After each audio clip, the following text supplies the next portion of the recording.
I want to talk about this healthcare situation in the United States. The healthcare bill, the GOP healthcare bill, is under fire, of course, from the left. I want you to take a listen to what Nancy Pelosi had to say about it. Roll tape. So in terms of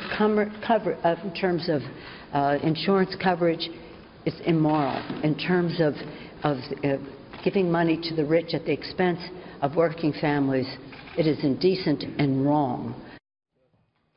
Pelosi might want to listen to our next guest. She says her husband would have died if her family had Obamacare. Cheryl Chumley, the Washington Times online opinion editor.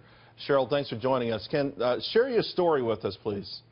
Thanks for having me, Charles.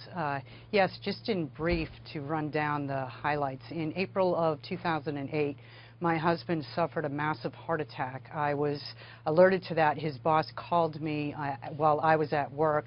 I rushed to the hospital only to find that they were going to airlift him to another hospital. Well en route in the helicopter, his potassium levels dropped and he fell into a coma.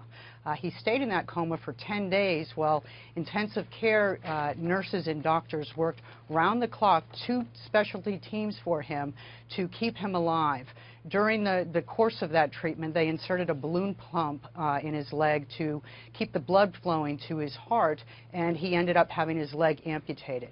It's been a long ordeal, but the main points that I want to make is we ran into a nurse a few months after that care and treatment that we had through private employer-provided insurance, and she had told us that if my husband had been on Medicaid, Medicare, some sort of government-run health care program, the hospital would have pulled the plug after maybe the 3rd day because they wouldn't have paid for the intensive 24-hour care that my husband needed. Wow, Cheryl. So it's always tough, and we never hear this other side of the story at all. So we're thrilled that your husband has made it through. Obviously, sorry about the amputation. Are you going to now try to continue to tell this story, because this side of it should be heard? You know, my husband and I, for years now, have sat at home and yelled at the TV screen about Obama's tales of woe for private insurers and big business.